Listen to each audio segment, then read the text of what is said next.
Hey everybody, Wendy Sellers here, the HR lady. We are here today with a freaking awesome guest. Where JC and I are here talking to Rebecca Cox. Hey Rebecca, how are you? Hi, Wendy. Hi, JC. Hey Insert the applause. Applause, applause. Hey, I want to talk about what's going on in the world. You know, this shouldn't take too long, right? I really want to talk about HR around the globe. We're usually talking about just HR in the US, but so many of us in the HR world, even pre-pandemic, but definitely post-pandemic, have team members, whether they're employees or vendors or contractors or just, arms of a company all over the globe. And you work in that space and have worked all over the globe, right? I have, for the past, I would say 8 years of my HR career, I've been working in international markets, most recently in the APAC and European market, but prior to that, I was in the Caribbean market. And so, the international space is not unique to me in that sense. I've been in that space for quite some time. One of my questions that I want to ask you is, and this is a big question, like, what's the biggest thing that you see that's a difference between the US and another country or many other countries regarding the HR space?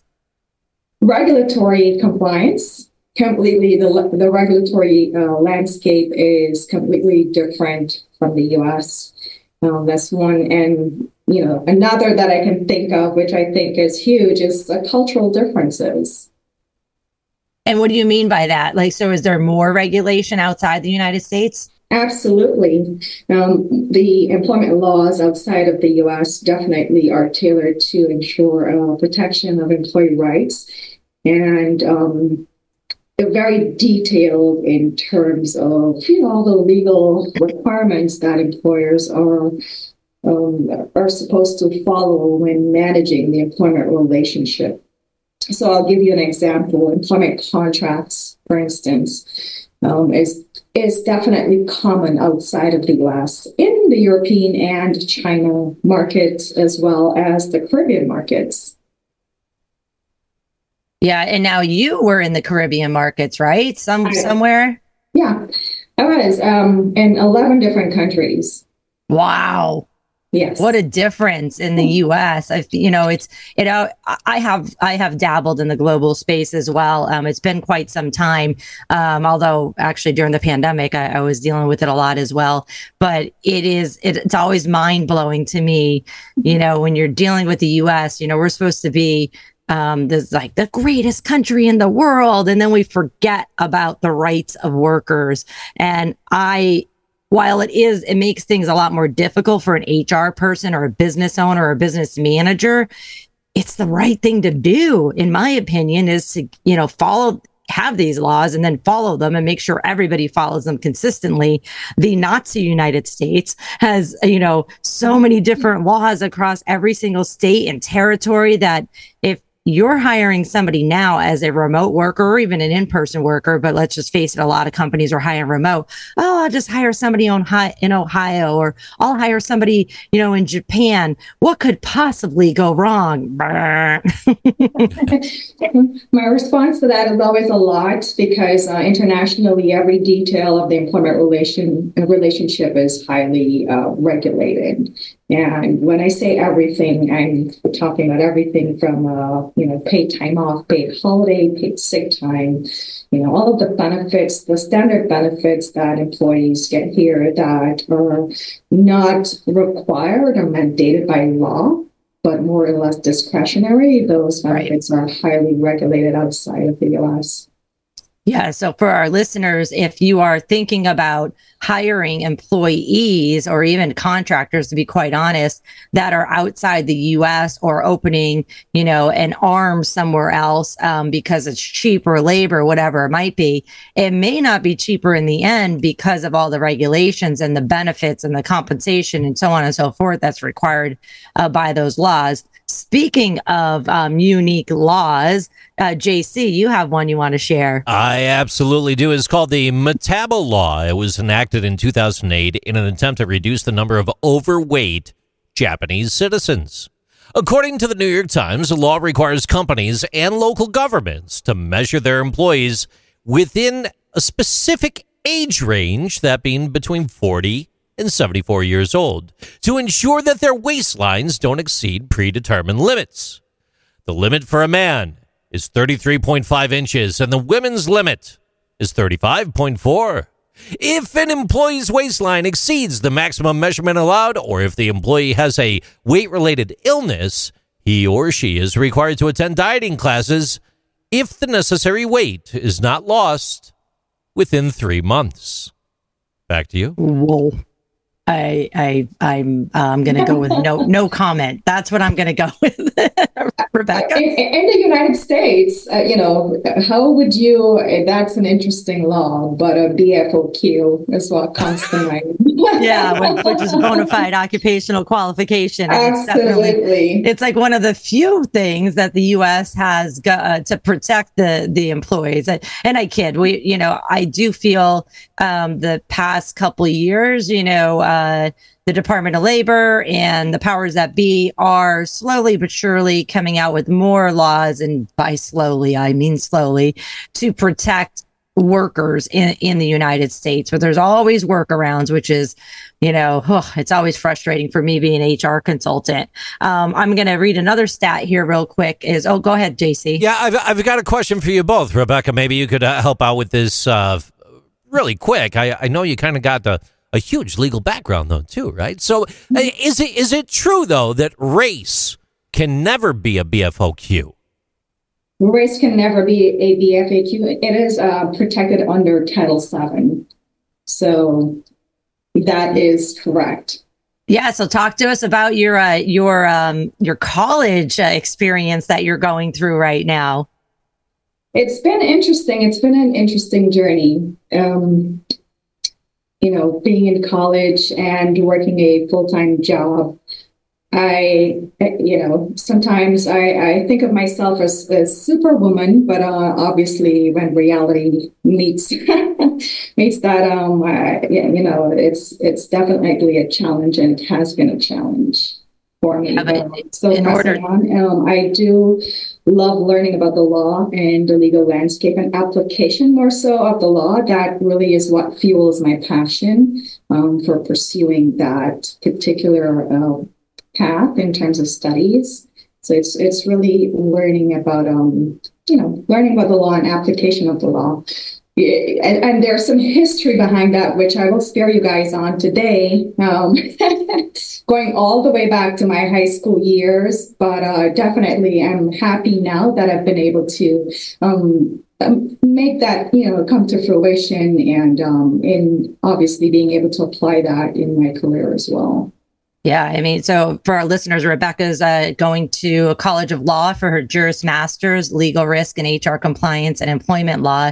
I have a master's in human resources, and my favorite class, and I wish there was like 7 of them during that degree, was employment law. And it was just one. I was like, are you kidding me? Majority of my career is based on laws. And you gave me one class for that master's degree. And it was the only class that I really was like hanging on to every word. It was taught by 2 employment lawyers. They actually tag team, which was amazing. And I learned so much. And then I knew right then and there, like, okay, majority of your career is going to be the soft side over here, which I really don't have.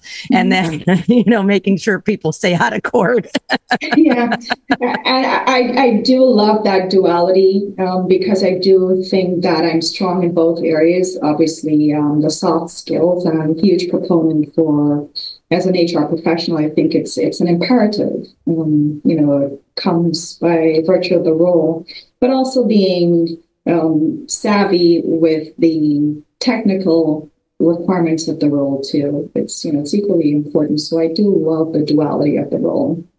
Yeah, it's super important. So anybody who's listening today, if you think you don't need to know the law, you are completely wrong. And I don't care if you're HR, a manager, a business owner, a director, a team lead, you need to know at least a little bit to, I teach people when I'm doing, management training classes. I do a quick crash course on employment law. I'm like, you don't need to know all these words. You don't need to know what the law name is. You just need to know when you hear these words over here coming out of an employee's mouth, you need to go ding, ding, ding, ding, ding. Help, somebody help me, and find somebody like myself, like Rebecca, like an attorney, or if you are lucky enough to have an HR department that is competent, to go to the HR department and say, hey, my employee said this, is this an accommodation? Is FMLA, FLSA, you name it. There's so many things.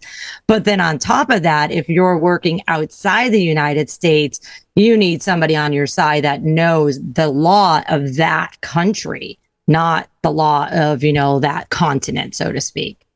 So what do you feel is, tell me something good that has happened in this past year in your global role. Have you filled empty seats? Have there been, amazing, awesome insurance rates? Oh, wait, do other countries have this insurance issue?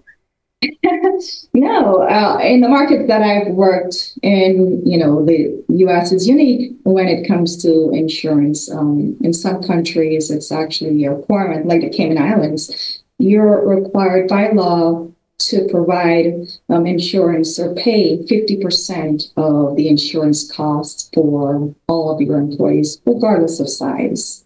That's in most other countries where healthcare is provided by the state. It's not private health insurance is a discretionary benefit that some companies may choose to offer. But in most of the countries outside of the U.S. that I've worked, heavy experience of working in, it's a state-provided benefit. So we usually don't have open enrollment outside of the U.S. Here, obviously, you can understand the challenges for HR during that time of year, which I told you a week ago, we were just wrapping up our open enrollment. Yeah, I don't know whose idea it was to have it at the end of the year during the holiday season when everybody's trying to take time off, and now you're trying to get them to fill out their paperwork. And I was helping a friend, a mutual friend of JC and I the other day, who it was the last possible day, and she even said HR didn't even send out a notice that this was the last possible day to complete your paperwork. And I was like, oh my goodness, let me go talk to your HR department. I'm like, but maybe I shouldn't, because you'll probably get fired if I talk to them. So go ahead, JC. Yeah, a survey conducted recently states that 7 out of 10 employees inside and outside of the United States believe that HR has a reputation for being the villain. Back to you. Oh, yeah. I'm making that up. But I do have a good stat for you here, though. Believe it or not, global employment is expected to increase by 1.1 billion people to 3.4 billion people in 2023 by the end of the year. That's up 2.28 billion from 1991. And believe it or not, 1 in every 4 workers is looking for a new job as rising living costs continue to keep moving forward. That's according to a survey of global workforce hopes and fears by PwC. So a couple things on the table for you there. Over to you. Yeah, so that's 1 in 4 workers globally are looking for a new job. In addition to the fact that there's living costs, increase. And so, Rebecca, tell us, are you experiencing that in your global environment? Are we dealing with the same attraction and retention issues as we're dealing with in the United States? Yeah, absolutely. It's not unique here. We do continue to face, retention issues and especially with the rising cost of living in Europe. With what's happening in Ukraine, definitely is impacting economies in other European countries. So definitely we've seen an increase in inflation, and being able to keep up with the demands for increased salaries has been a challenge for us. So I think that's interesting. And I kind of knew that answer, but I did want to hear from your perspective since you're living it every single day. I think it's interesting that in the U.S., I hear people blaming, the turnover and the lack of, ability to attract people on the cost of health insurance only, right? Or something else. But it turns out, like you just said, other countries have health insurance. It's everybody's paying the same amount. When you open a business, you already know you're going to be paying XYZ because it's a standard, and they're still, dealing with not able to attract and retain people. What's the one piece of advice, maybe 2 or 3 pieces of advice you can give to our listeners who are either global or working just in the United States, that would be a number one thing, or maybe number 1, 2, and 3 things that you can do as an HR person to affect attraction and retention? Absolutely. Keep your ears close to the ground. That's the one piece of advice that I like to give most HR professionals. If you're going to be effective in your role, sitting behind a desk, it's not going to make the cut. You have to keep your ears close to the ground. You have to be proactive. Be front and center for the employees. Pay attention to what's happening, what's out there in the grapevine. Bring that information back to your leadership team to proactively affect change. So as an HR professional, I always say keep your ears close to the ground and to be proactive with any information that's out there, that may potentially lead to increased turnover in your workforce. So that magical word of listening. So listen, I say more bluntly, shut up and listen, and then act. That's awesome. A great way of putting it. Absolutely. Yeah, I mean, definitely want to say that a little nicer, in person, but definitely listening. It's the number one complaint that I hear from everybody is my manager doesn't listen to me. They don't listen to me. They only hear what they want to hear. But, it's the defense of managers. Managers have a lot put on them today, and they don't always have the time to listen. And even if they do listen, they don't always have the ability then to act because their hands are tied. So my second thing that I would say is if you are in this space, business owner, director, HR, listen to your managers who are finally listening to the employees and then act together. So with that said, we hope that this information has been incredibly helpful. Rebecca, what's the best way for people to find you? I'm going to say on LinkedIn probably, right? Yes, I'm available on LinkedIn, always on LinkedIn, reading all the great, keeping up with my network and all the great posts and articles that are out there. I did want to add, you spoke briefly about the manager, and I agree that the manager, I believe, is the most important role in the organization. There's a great book that I've read by Gallup. It's called It's the Manager. And there's a quote in there that says, culture lives and dies day to day with the manager. So I think of them as the frozen middle, and I think it's very important in any organization to ensure that your managers are equipped with the right skills, people skills, and technical skills as well to be effective in their roles. Usually whenever there's an issue with turnover, I really start with the manager. Right. And for our listeners, I do management training. Contact me. I can help you. I have online programs. And then if you're looking for advice or information for global management, definitely look into contacting Viera Cox, COX, on LinkedIn. And don't blame the manager. Please don't blame the manager. Talk to the manager. Listen to the manager. Act with the manager. Do not blame the manager, because unfortunately, that is what many companies do. And then not only does the employee leave, the manager leaves too. And we do not want that to happen. Thank you so much for joining us today. I appreciate it. Thanks for joining us, everybody. We'll talk to you soon. Take care.